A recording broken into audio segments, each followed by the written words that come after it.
anyway, this came about, I was sitting home one day and watching something on TV about the riots of '67. I said to myself, I wonder how many riots there really were. So I went on the internet and discovered there were 16 riots that are recorded. Before 1833, there could have been more riots, but there's nothing recorded before 1833. And it's interesting what the riots involved. Whoops.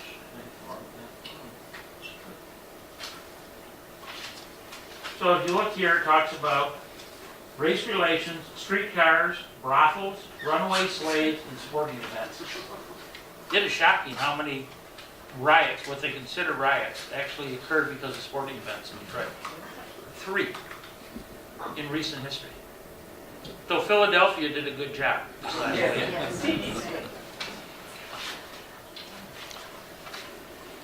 So what we've put over here is a map of Detroit, trying to indicate about where these riots took place. I don't know if you can all see it or not, but that's about as good as I can do. I wanted to put it on the screen, but then we would have had to tell some of you to stay home. Wouldn't have had enough room. So anyway, the riot in 1933, the first recorded riot in Detroit, which was called the Blackburn Riots, and they were the first race riot in Detroit. And really was a result of a couple that escaped from Kentucky. They were slaves. They were caught in Detroit by slave catchers, who then caught them, had them incarcerated in the local jail. And then from there, they said that they actually went to court. And the court decided that they had to be sent back to Kentucky. Well, some black individuals in the community, Afro-Americans, got upset by that. They managed, a couple women managed to get the spouse out of jail. I don't know how, but anyway, she escaped and they took her over to Windsor. That was the night before they were supposed to leave on a ship. I think, I'm gathering, to go down to Toledo or whatever, on their way back to Kentucky. The following morning, a crowd gathered in front of the jail. And they basically took on the jailers and got the individual, this Mr. Blackburn, Thornton was his name, and they managed to get him out and get him over to Windsor. And of course, Windsor was a free state. In fact, Windsor absolutely, Canada absolutely decided they would not recognize slavery at all as a country. Whereas the United States, of course, was split. So the next incident occurred in 1949 as a result of railroad tracks that were put down in the middle of Gratiot Avenue. The people were not very happy about, the business owners were not happy about these railroad tracks. They felt they interfered with business, they felt they were unsafe, etc. So they literally, about 60 of them got together and tore the tracks up. Just physically tore them all up. So then the tracks were replaced, and guess what? They tore them up again.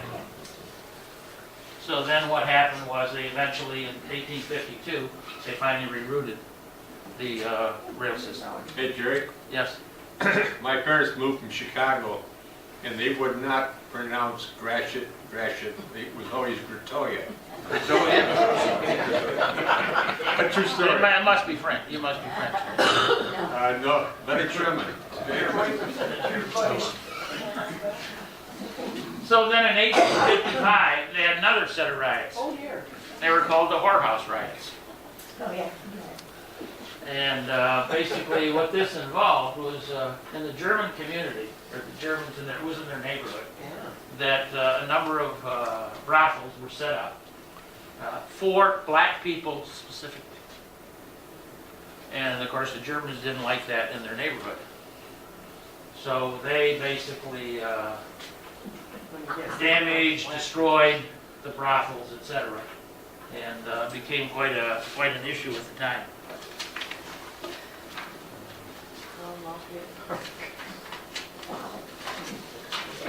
And they said at the time there were usually anywhere from 50 to 300 rioters who ordered the prostitutes and their customers out of the brothels, and they torched the buildings and wrecked all the interiors of the buildings.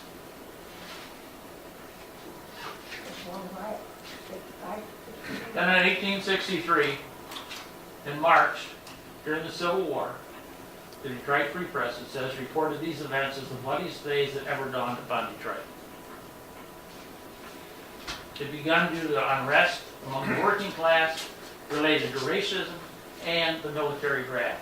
What it was, this is the time of the Emancipation Proclamation in 1963. Basically, a lot of newcomers to the Detroit area felt it was unfair that they should have to be conscripted into the service.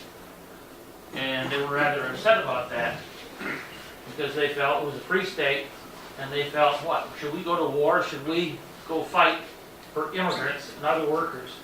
Because they resented them because they thought they would take their jobs. They would move north into the Detroit area and they would have to compete for jobs. So they did not want that competition.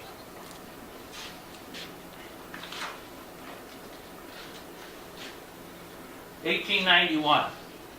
This I find rather interesting because it involves one of our future mayors of the city of Detroit. Well, just going back to 1863, it's interesting, but they said damages were in the area of about $15,000 to $20,000, which today would be significantly greater.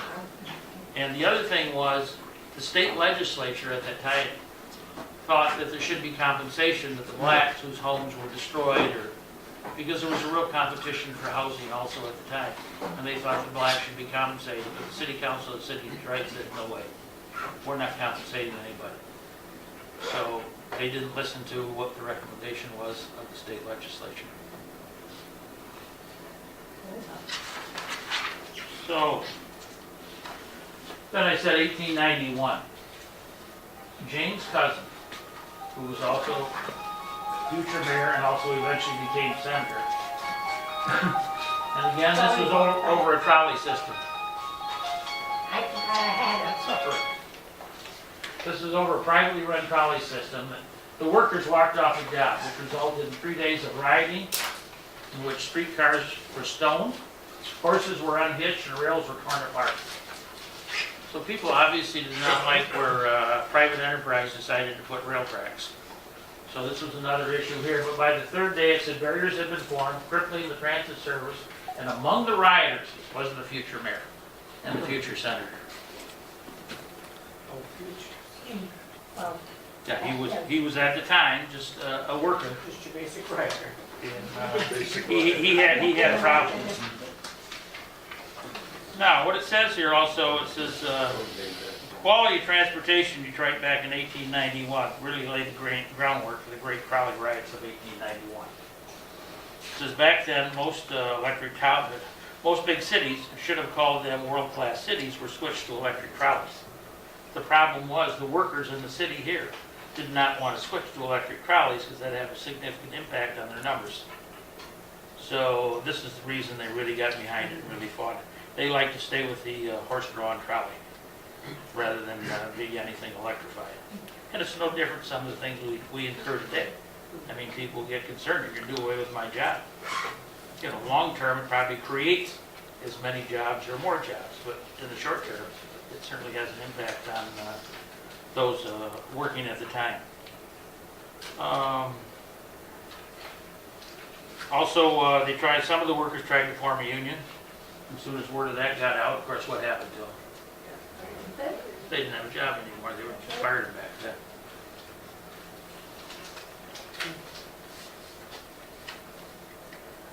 They even went so far as the trolley companies that they actually had armed strike breakers back then ride the trolleys to fight anybody or any of the workers who tried to come on and destroy things or throw rocks or whatever, unhitch the horses. So it was kind of interesting what went on back in the 1800s, yes. In 1894, an ongoing economic depression, which was going on at that time, and really was causing problems between the different ethnic communities in the community or in the town. So in 1894, on April 18th, workers on an excavation project down with the water border, East Jefferson Avenue, which is still there. That water plant that still exists. mostly Polish immigrants, attacked the crowd that had gathered at the site. At the time, I mean, this is unbelievable, they even killed the sheriff. So, I mean, some of the riots that have occurred in Detroit over the years became rather damaging. I mean, not only to property, et cetera, but also to people, obviously. So that was back in 1894. What were they protesting there? Back then, I couldn't find much about this one, but there were protests. In fact, it said, one of the things it did say in there, that people from the west side of Detroit, you know, white people that didn't like the blacks, of course there was a lot of discrimination back in those days, actually came in groups, crowds, to take on the blacks and fight them.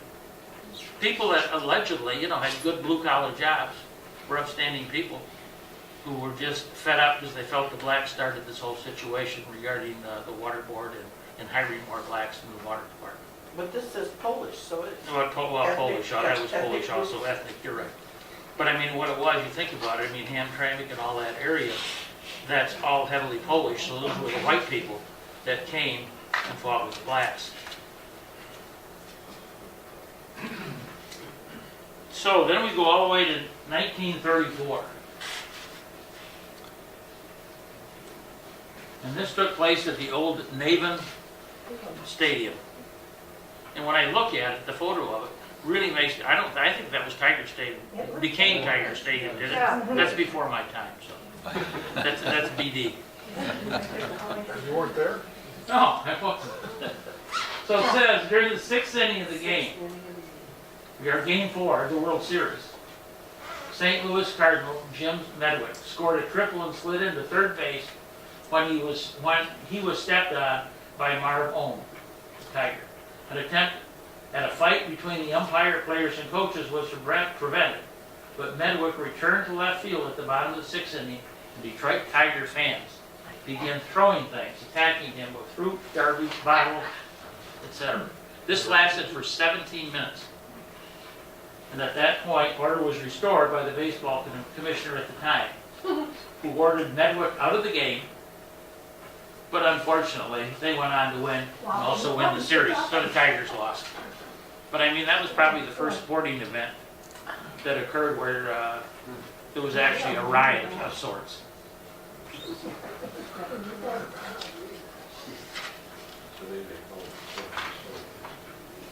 Now, in 1942, I mean, think of this, during World War II, this occurred.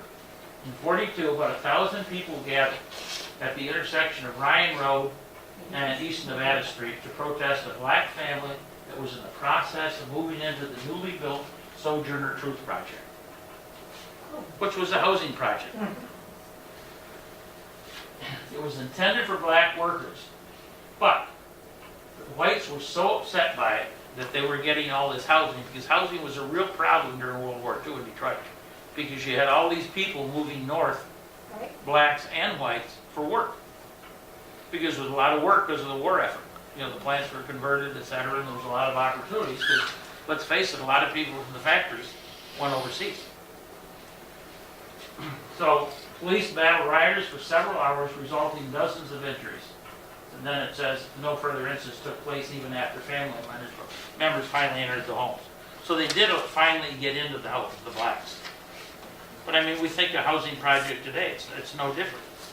And it's unfortunate what goes on, because I always remember I lived in Chicago for a while, you know, and the problems they used to have with public housing, where the mayor even went to live in one of them for a week. They said there were a lot of policemen on that floor that she lived in. So then in 43, there was another riot at Belle Isle Park. I mean, you think about it.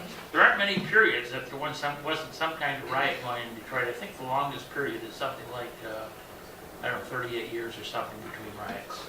And one of the longest periods is right now. Hold on here, yeah. But unrest moved into the city proper and was exacerbated by false rumors of racial attacks. Again, false rumors by both black and white communities. They both spread rumors that things were happening that really weren't. This continued until the 22nd of June. It was suppressed after 6,000 federal troops were brought in. A total of 34 people were killed, 25 of them black, most at the hands of white police or National Guardsmen.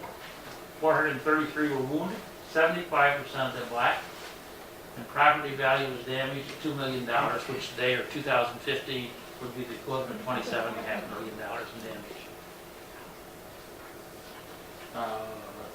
This was primarily in the area known as Paradise Valley, which is the poorest neighborhood of the city. Paradise Valley is the east of Woodward. Yeah. And I think it was actually quite near Hamtramck too. It would be, in towards the city more, but that's the area. I think Connors and that area. It's gone. Were there similar riots in other major cities? Yes, there were. Oh, yeah. But this, Uh, so it seemed to be a I thing mean, to do. you can, when when we get in, Bob starts talking about 1967, et cetera, there were riots going on over, and you Yeah, remember the yeah. Rodney King incident in LA. Oh, yeah. I mean, that even caused a riot in Detroit. So, I mean, it was all exacerbated. And you had the same problem with the cities back in 42, 43. The factories were there, there just wasn't enough housing for all the blacks, et cetera, that came north from the south for work. And they had the problems throughout the country in reality. So in 66, and this is interesting, there were riots in 66, 67, and 68. 3 years in a row, we had rioting in the Detroit area. So on August 11th, 7 black males would gather at Kircherville and Pennsylvania Street, were asked by police to disperse. 3 of them refused. 100 rioters gathered at the intersection, and rioting continued for 2 additional days.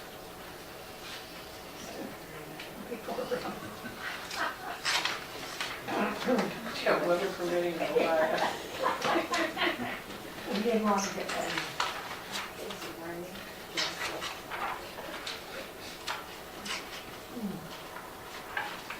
Great rebellion. So, here's the saying, ye shall, above all things, be glad and young.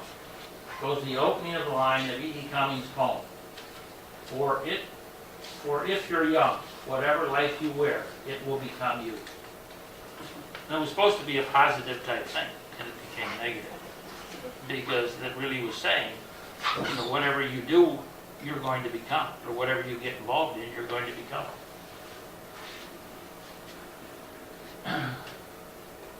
So then let's see, it says it was seamlessly, or hopelessly sandwiched between the modern day prosperity and urban past. And really what happened was, the city started really growing at this point in time.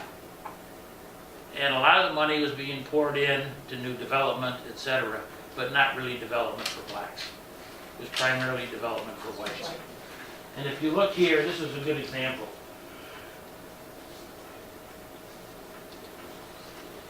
These were the new Lafayette towers that were built on Jefferson.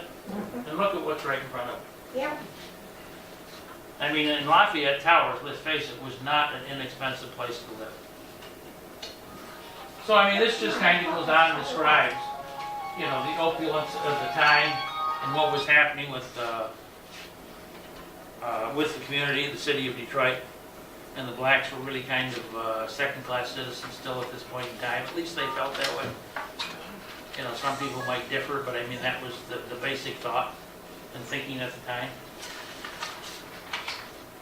Of course, then the following year, we had the 67 Detroit riots. That one I remember. Well, I think most of us remember, depending on where we lived or whatever. The interesting thing about it, maybe Bob can address some, but what I found most interesting about the Detroit riots is the politics that was involved. I mean, you had the mayor who was asking for National Guardsmen to come into the city and help control the situation. You had the governor asking LBJ if he would bring in federal troops. But he didn't want to do that because there was already word that Romney might run for president on the Republican ticket. So the only way he finally agreed to send in federal troops was Romney had to say that this was an insurrection. He had to declare it an insurrection. And under federal law, under an insurrection, the president has to send in troops. So that's the only way he would do it. And he flat out told him that. I'm not sending in troops until you absolutely declare this. So Bob, you can take over from here if you would. Okay. And Bob lived through this. I mean, he was there. I was in the area. You want to turn that off or leave it on, or? Either way. Okay. Go on. Well, in 1967, in May, I graduated from college and I went right into the Michigan State Police Recruit School. And the riot started on July 23rd. And it started at 3:35 a.m. And the reason I say the time, 3:35 a.m., I think we know what time bars close. Yeah. Last call is usually around 2 o'clock.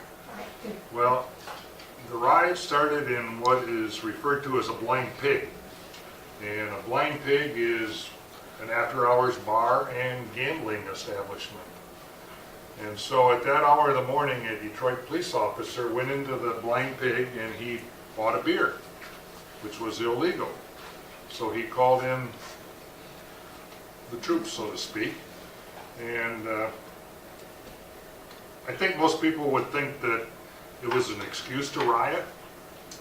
And by morning, 400 people had been arrested and hauled away.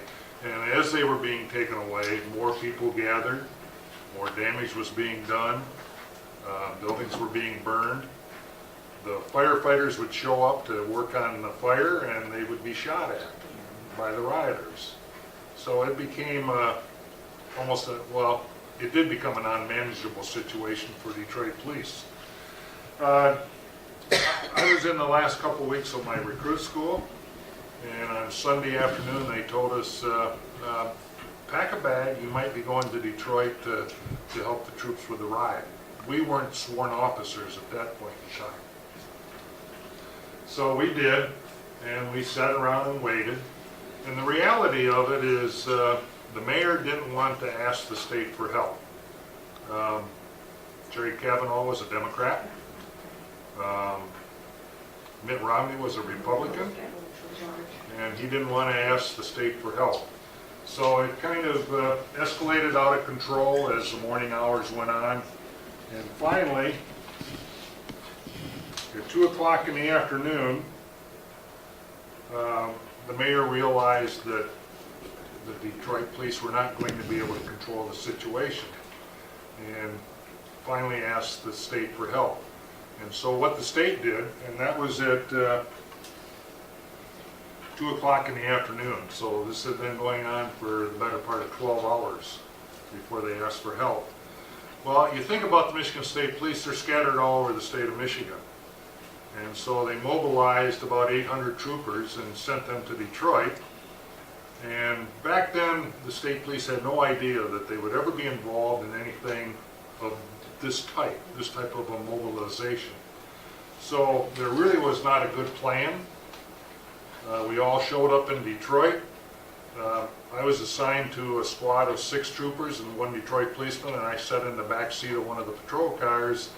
And when they would stop for an incident, it was my job to pass out ammunition and guns. At that point in my life, I didn't even have a gun, so I'm passing out guns.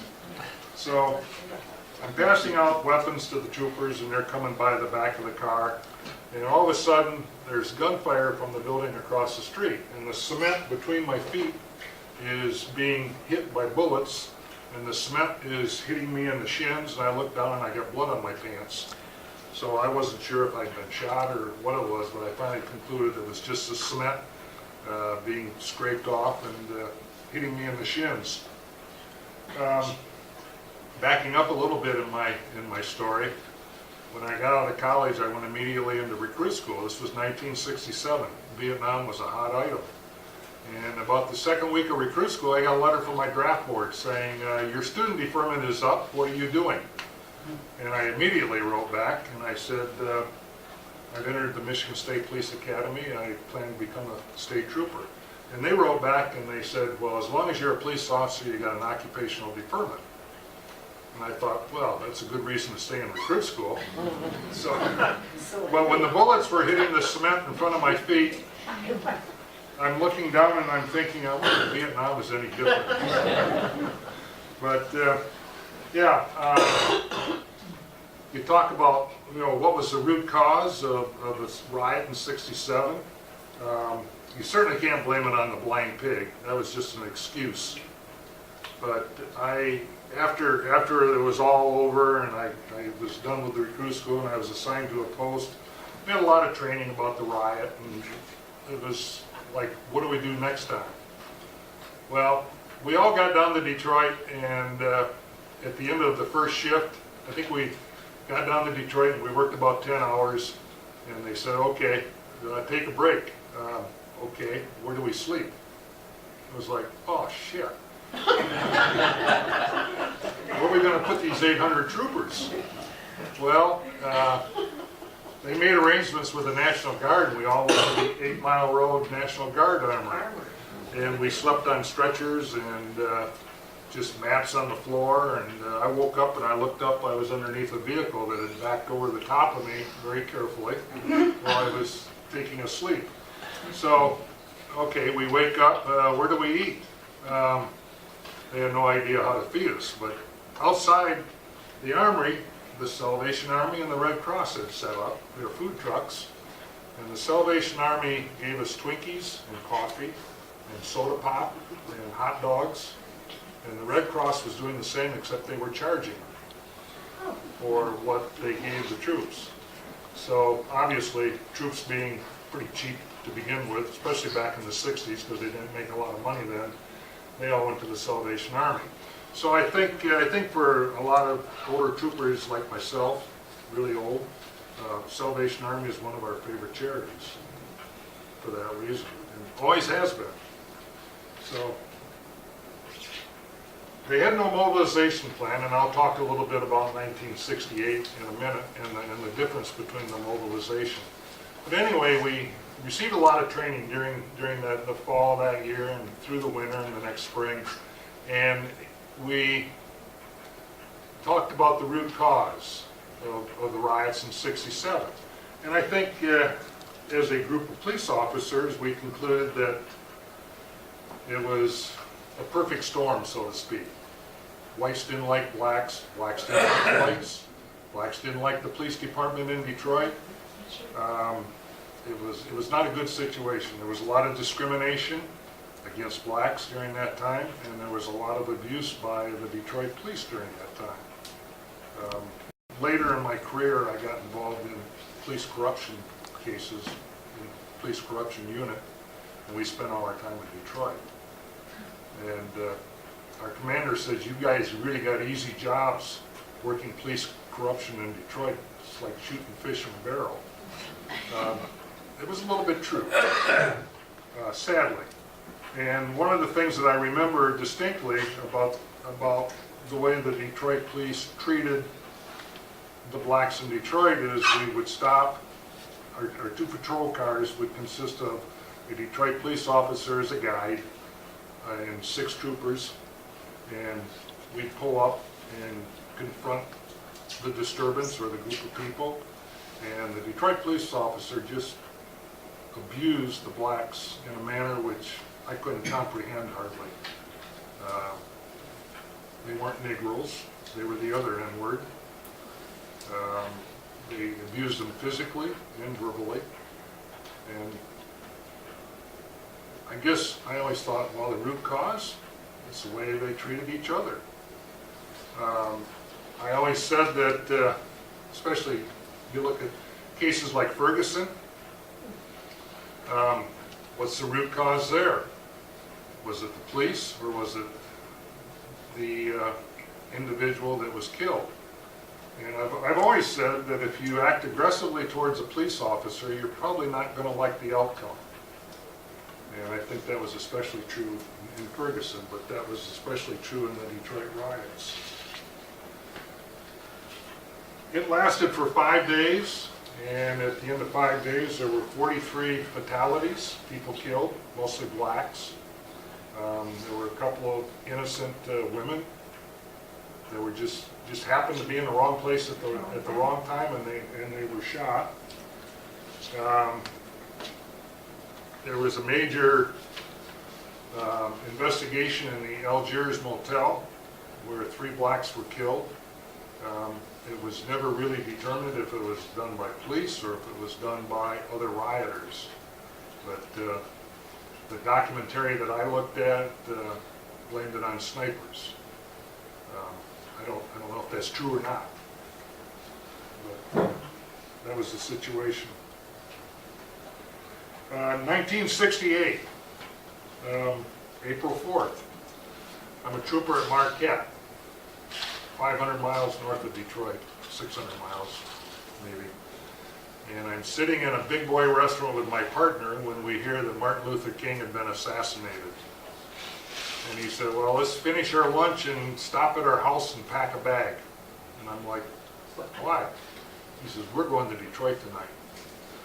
And so we did, and about 9 o'clock, we were rolling, went to the post, picked up shotguns, carbines, and Marquette was a prison post, so there was always the anticipation, well, if there's a riot at the prison, we need to have Thompson machine guns. So I'm not sure why, you couldn't hit anything with one. So anyway, we had 2, and because I was young and dumb, I guess, they gave one to me. And they said, you know, this is your weapon for the riot. So the riot really hadn't even started. It was starting to form, we had heard. So we head south, and as we went by Munising, we picked up a few more blue cars and St. Ignace and on down the highway, Gaylord. And so by the time we got down by Bay City, there was a string of about 100 state police cars heading south with 3 troopers in each one of them at about 120 miles an hour. And back then, those cars weren't really good for 120 miles an hour. We stopped at the Bridgeport Post outside of Saginaw, got some gas, got a cup of coffee. And I remember the post commander was, get that coffee and get out of here, you belong in Detroit. So we all ended up in Detroit pretty much at the same time. The National Guard showed up in Detroit, and there was such a show of force that time, in 1968, that not a whole lot happened. You know, they called it a riot, but I didn't really consider it such. There'd be a disturbance of maybe 20 African Americans on a corner, and 200 police officers, National Guardsmen would show up. Well, we so outnumbered the rioters that after a couple of days, they said, you know, this is silly. And so it actually lasted, according to the literature, lasted 2 days. We stayed there for another 3 days just to make sure it wouldn't rekindle. And the mobilization plan was we stayed in nice hotels out in Troy. We had nice dinners. Arrangements were made to go to Detroit fire halls. You'll never get a better meal than in a Detroit fire station. They were, well, I'm sorry, that's not true.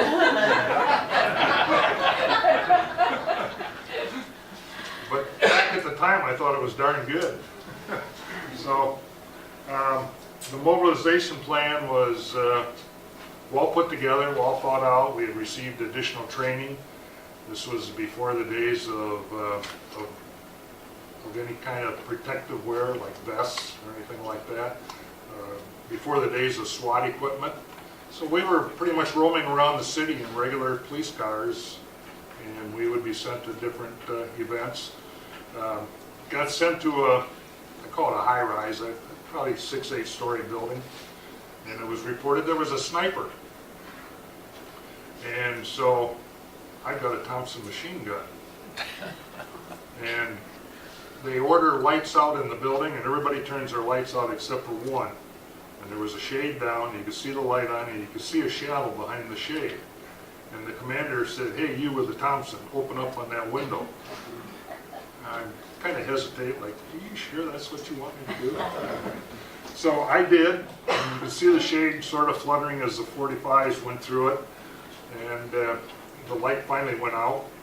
And when we got up there, what it was this black lady had a brand new Sears refrigerator, and I put about 10 holes in it. She was trying to push it out of the way, and that's what the shadow was. So I think the state bought her a new refrigerator. So 68 ended. Only one person was killed. We're 43 were killed in 67. So quite a difference. One trooper was shot. He wasn't killed. He was in the hospital for a little bit, but he had a T-shirt under his uniform shirt where the bullet passed through, and he wore that T-shirt for the longest time just as a reminder that he was still alive. You got some more on 67? Just a few. Any questions? Yeah. Were there any prosecutions that resulted from the riot? There were a few Detroit police officers that were prosecuted. I don't think any of them were found guilty. The state police and the National Guard, I don't believe had any prosecutions. They tried hard to develop cases out of the Algiers hotel incident, but nothing really ever developed But it did go to trial in Mason County. in Mason. Yeah. Yeah. There was the famous, But I don't think anybody was found guilty. Nobody was found guilty. there's a famous book written about that by John Hershey, the Algiers Motel incident. Yeah. Back in 1966, I lived about half a block from that on That's a good neighborhood. well, they had, the motel was long gone, but there was a motel there and then another building behind it. And the word in the neighborhood is that the building behind it was a brothel. I've never verified that, but that's what they say. Just rumor. Whatever. Yeah. You need to understand, Detroit riot, I mean, the 67 riots actually took place probably in an area like this. All the way up to Ford Hospital, right, you know, West Grand Boulevard. And, Well, they had some looting in Hamtramck. did they? Yeah. Were the rioters organized people? No. No, none of them No. were organized. Just crowds, you know, that just got out of control. What was sad to me is that black people were burning businesses of black owners. And I thought, that doesn't make any sense at all. You know, they were destroying their vehicles, and when a business would get broken into, they would just walk in and grab items and walk out. TVs, microwaves, you know, whatever they wanted, whatever was laying around in the business.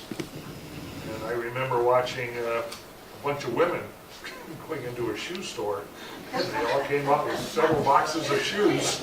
I thought, Susan would love that. You know, I think, I last night took the time to watch the movie Detroit. I don't know if anybody's watched it, but it's a 67 riot.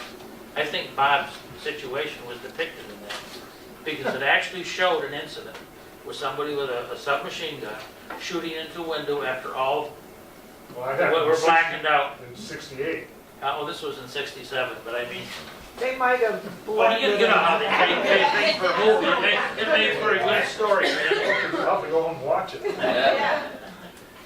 Jerry, how would you propose ever stopping something like that when, you know, you're talking, nobody, of all the shooting and all the rioting, nobody is arrested? I was down there and moved down there fresh out of college in '68, and I worked for Michigan Consolidated Gas Company down there. And I was, my first assignment was out on the street with street supervision, the guys that work in it. And it was, at the time, I mean, it's, you know that I'm black and that, you're white, so I don't really have to listen. And, you can't when you allow things to go on and you're not, people aren't thrown in jail and this type of thing, and we just allow it to go on, you aren't ever gonna stop it. Well, I think in '67, Detroit police, the government of Detroit, they had no comprehension that something like this could happen. And when it did break out, they didn't know how to react. And politics got involved, even the President of the United States got involved, and I think the decisions made were kind of ugly and wrong. In '68, there was a massive show of force very quickly. I mean, within 5 hours, we had 800 troopers in Detroit. The National Guard just happened to be available, and so they came in. And the riot, if it was a riot, just sort of petered out because of the show of force. Now, is that the right way to handle a civil disturbance? I don't know. But it worked in '68, and the lack of a show of force in '67 showed to be the wrong answer. So, yes? Yeah, I think, the riots started out at 12, and I lived off 3rd Street in Highland Park and worked downtown. And we went down to the 1st precinct, and there was not enough room for all in the jails for all these people they were arresting, and they had city buses loaded with these people. They were just stuck them in buses around the building, and they had guards walking around while they had them in there. And as I remember it, because the troops would grab these guys that were coming out of stores looting or whatever, they had no arresting officers, so they were all let go because there was nobody to say that was the guy I saw on Right. 4th Street robbing the TV out of the front window. So they just held those people for a couple days, and they take them out for potty stops type of thing with guards, and they just sat in buses for a couple of days. Yeah. But nobody really went to jail because there was no arresting officer. They couldn't find the trooper who threw him in the bus. Well, But we just have to accept it, it's a social issue. Yeah. It's a social issue Yeah, we there need to was- address. I mean, we would never have to deal with the problem that Bob talks about, state police coming in, National Guard, if we could ever resolve the issue, which has been around for 150 years, and that's the whole idea of discrimination. I mean, it's still a problem to some degree. Yeah. But there was no repercussion from it. They were arrested. yeah. I was going to school at Wayne State from 1965 to 1969. And in '67, I lived on Willis between 2nd and 3rd, which is about a half mile south of Forest, in the 13th precinct. And from '65 and actually '68, '69, there was a big disconnect between the Detroit Police Department and the neighborhoods in the precinct. And at that time, the biggest cause for it was what they called the Big Four and the stress units, Stop the Robberies, Enjoy Safe Streets. Yeah. And That- the Big Four, That unit was later though. Yeah, the stress was late. That was, the early stress would have been 70s. later, so the Big Four, but they would basically knock heads and ask questions afterwards. Well, worse than that, for those of you that don't remember, Detroit police had an operation called Stress. Stop the Robberies, Enjoy Safe Streets. And what they do is put a plainclothes police officer on the street acting like a drunk, and a black would come along and rob him, and there'd be a police sniper in the building across the street, and they didn't bother to arrest many of them, they just shot them. And I don't know how many they killed. When Coleman Young became mayor, he disbanded the unit. That was the end of it. But at that particular time of my career, I was working in the crime lab in the suburbs of Detroit, and my unit was responsible for investigating police-involved shootings in Detroit.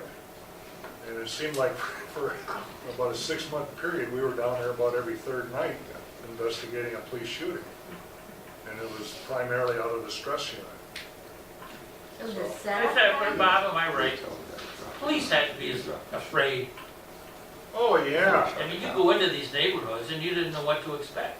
I think the city policemen in Detroit were probably scared to death most of the time. I think they were, and they reacted in a very aggressive manner to take care of themselves, I think. But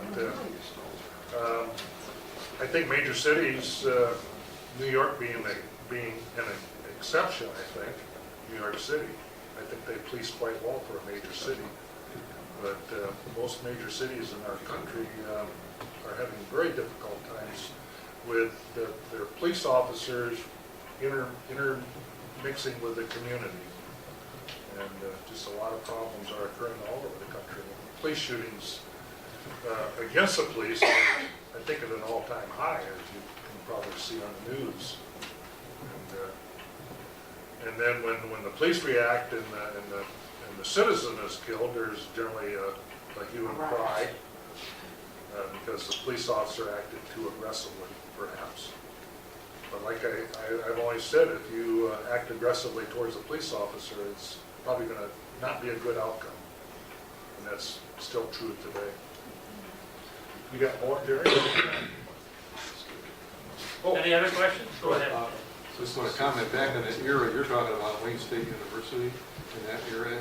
If you went renting an apartment, you go around and look at it, and there was no sign that was white only. It was said all are welcome, it meant black only. And that's the way it works back then. Exactly what it meant. All are welcome meant black only. But we've come Where a was long Wayne way. State in proximity to that map? How much do you get? Wayne State is what, right in Yeah. this area? Yeah. Off Mount Elliott, wasn't it? No, No, no, it's the other no. side of Woodward. Yeah. Yeah, it's just, it's West right of along Woodward. Woodward. Yeah. So this- Wayne State runs from I-94 between 3rd and Woodward south. Oh gosh, So it was, the actual campus is from I-94 south down to Warren, but they own huge amounts of property in that area. They're probably the biggest slumlord in Detroit. It used to be the brothers that owned the St. Regis Hotel, but now it's Wayne State. They just bought up blocks and blocks around the campus. It goes across See where it says the Lodge Freeway over towards Trumbull.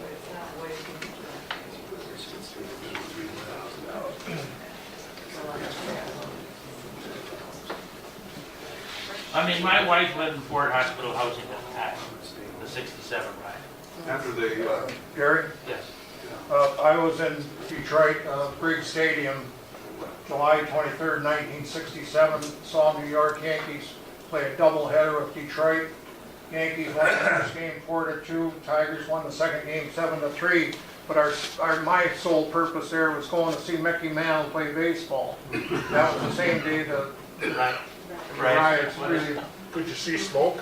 pardon me? Could you see smoke from the stadium? Yeah, as we were going home after the game, we were going up one of the freeways there, I don't know which one, but my buddy was driving, the four of us were in a convertible, and we saw smoke over to the left. He says, well, there's a big lumber yard over there, that must have caught on fire. But we got to his brother's place, and he said, have you heard about the riots? We said, what riots? But that's the day they started. I was talking to somebody the other day, he said, they worked in a plant, they went out to lunch that day, a bunch of them came back, and somebody says, well, did you see any of the problems, any of the riots going on? They had no idea. They were They pretty there quiet is the about city. it that They first were- day. well, yeah, They were real quiet about it. the small area. Was there much on television about it, or the news? Not the first day. Well, they didn't have television like they do today, No. you know, Not the same. 24/7, but But I was saying, my wife lives in Ford Hospital Housing, and she talks about some of the things that went on there. She lived in a building, and on the top floor, they had a machine gun nest set up, the National Guard, on top of the roof. And in her front lawn, little bit of lawn there was a tank sitting there. This was all the National Guard. She says 2 children were shot, one of them in the head, across the street from where she lived. And she says it was unbelievable what was going on. She was escorted every day to work by the National Guard. And I had a friend who was National Guard, college, got sent in during school. And he says, our whole thing was, he says, we were so damn scared, he says, if it moved, we shot. If something moved, we just shot. That's how afraid they were. You had a bunch of young college kids. I mean, Bob's just out of college. You can imagine how scared you would be. I would. Yeah, it's no different going to Vietnam. I mean, you wonder if you were shot or whether it's just shrapnel. Do you think it was the fact that in the South, everything, people, blacks were moving to the North? Was a lot of jobs available in Detroit and in Chicago. But when they got there with their families, they couldn't find places to live. There wasn't good housing. There was not enough adequate housing So in do the you North, think that was a in the result big of cities. that? And that was part of the issue. Wasn't everything, but it was part of the issue. I mean, I remember working with a guy at one of the plants down in Detroit, saying, "Oh yeah, you don't know what it was like back then." He says, "You know, if how people got hired," he says, they were known as ham hangers. Is anybody familiar with that term? He said, if you wanted a job back then, he says, you would tell somebody, well, just tell them, you know, just take care of me. And he said, he'd wake up the next morning, there's hams hanging in his front, on his stoop or, you know, on the porch. He says, that's true. The Southerners would come in and they were doing their own curing and all that type of the hams. They'd hang hams on the front. That's how people would, with a name. That's how people got hired. That was just commonplace, he said. He says, you'd have no idea how many hams I used to get. A ham keeps for a long time, so he had food for a year probably. Goddamn. Just an aside too, on the deployment of the federal troops, a good friend of mine was at the artillery armory up there, and he said when the federal troops came in, they were all east of Woodward in the quiet neighborhoods. And he said it was basically the Michigan State Police and the National Guard and the Detroit Police that were sent to the hot spots to deal with it. And he said, although they had great PR and everyone talked about how the 82nd Airborne, the 101st Airborne helped pacify the city, he said the only casualty he knew of they had was a guy who broke his finger when the bolt on his M16 closed on it when he's trying to take a press picture in the Detroit Free Press. So, I mean, federal troops were there, but they were kept in secure places where they didn't think there'd be much I problem. get the Didn't they distinct go back to impression. Selfridge every night? Pardon? Didn't they go back to Selfridge every night? Probably. I think so. I'm not sure. But That's where they were positioned. It says right there. But I mean, these were the units that were brought in. But I think the sad part is, when you think about it, is how political the whole thing became in '67. Still is. All the Yeah, probably more so. But I mean, you think about it, I mean, Kavanaugh asked for Romney, a Republican, to send in troops. He doesn't want to do it. Romney asked for LBJ to send in troops. He doesn't want to do it. Well, and Kavanaugh was up and coming in the Democratic That's Party. right. He was looking for national National places Guard. himself. Yeah. No, I No, mean, national. Well, it yeah. was Kavanaugh that didn't want the troops until he realized that It was out they of couldn't control. handle it. It was totally out of control. I remember this photograph. That was in Detroit Free Press back in '67. And I mean, that's the type of thing that was going on. And look at them. I mean, there's stuff all over the place. This I find interesting. Time magazine, you know, featured Detroit. 12th Street riots in 1967.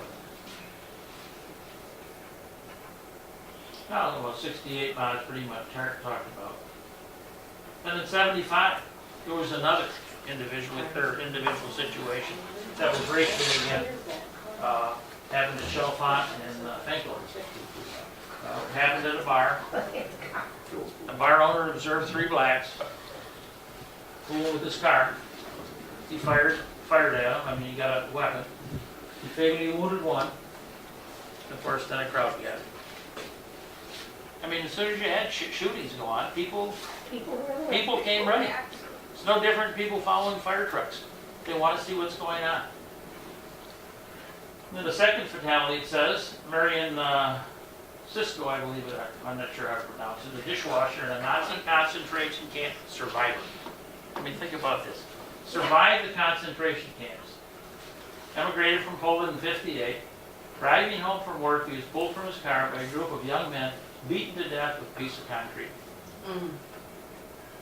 Police were ordered to avoid the use of deadly force, and indeed not a shot was fired in this whole incident. But a crowd of 700 was dispersed by morning. However, angry crowds and violence reappeared the following night, using a car as a battering ram to storm and ransack what was known as the Bolton's Bar. And that isn't the Bolton Bar out here.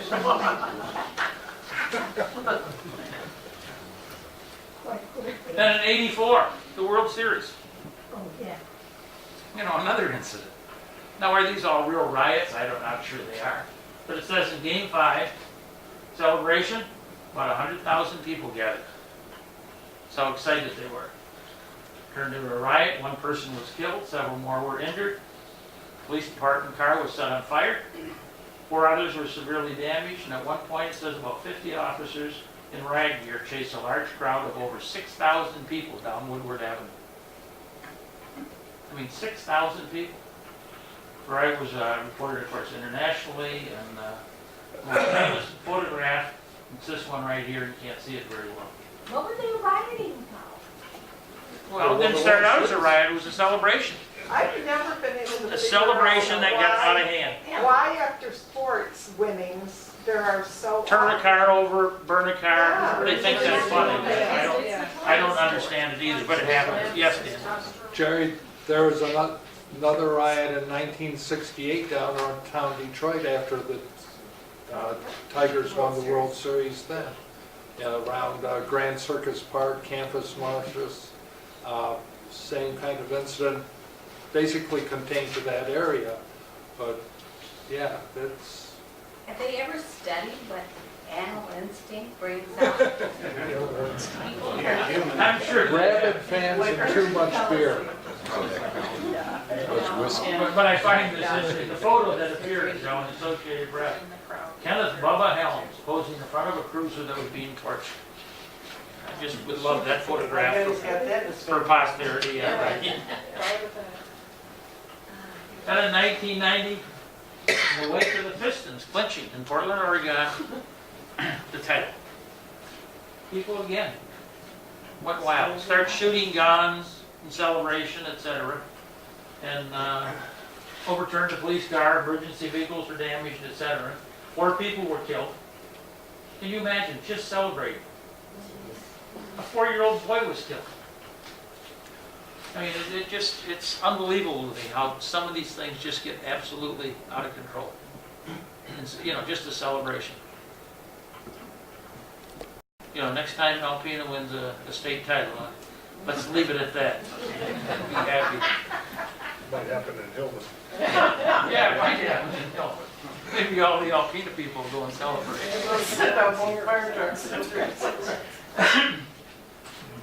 But I mean, you know, it's unbelievable the amount of sporting events. And it's not the people that are involved, it's not the people that are coming out of the games itself. Oh, sometimes it is. But it is in some cases. I mean, you can't say generally speaking. And then there were some incidents in 1992 because of the Rodney King beating. And I think we all recall that happening out in LA. You know, nationwide that became kind of a rallying cry, I think, for Afro-Americans in this country. But you had situations down by the University of Detroit Mercy campus. So that is the program. If anybody has anything they'd like to add.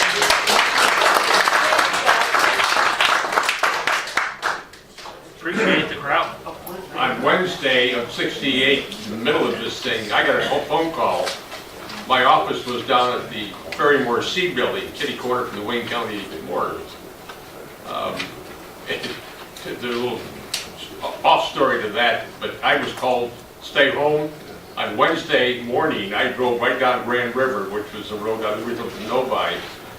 Drove right straight down Grand River, and there were buildings still smoking.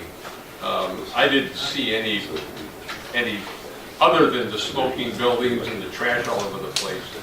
But just a little cursory thing. I worked in the Ferrymore Seed Building at Brush and Lafayette, and I tell this story and people don't believe it, but I witnessed it. The Wayne County Morgue on the other corner, we wondered, there was a lot of commotion going outside, and I got up high enough because the windows were about 6 foot off the ground, and here's a white sheet running down the road, okay? This guy wasn't about to give up the ghost. True story. I couldn't make that up. When you get into the history of that, it's unbelievable how many, like KKK members came north, you know, and tried to really create problems in the north. This guy didn't have a hood over his head. There was another group called, I think, the Black Knights, Yeah. but they didn't last real long. But the KKK, of course, is very powerful. Yes? Yeah. Well, I mean, Detroit really got a bad name, partially because of that Time magazine article they did nationally. But in 67, if not 68, there were riots. Oh, LA had riots. Yep, Chicago had riots. East side, East Coast, Philadelphia, I think it was. But I think had Detroit riots. had more deaths. I think that was part of it. Possibly, Not but 68. they weren't. Not 67. I think there was one policeman shot in Detroit, and his last name was Oshavy, and he's a personal friend of ours, okay, who lives over in the Traverse City area, lives on East Bay, okay? It was his brother that was killed in that riot. It was very interesting. Yeah. Thank you, Jerry. Thank you.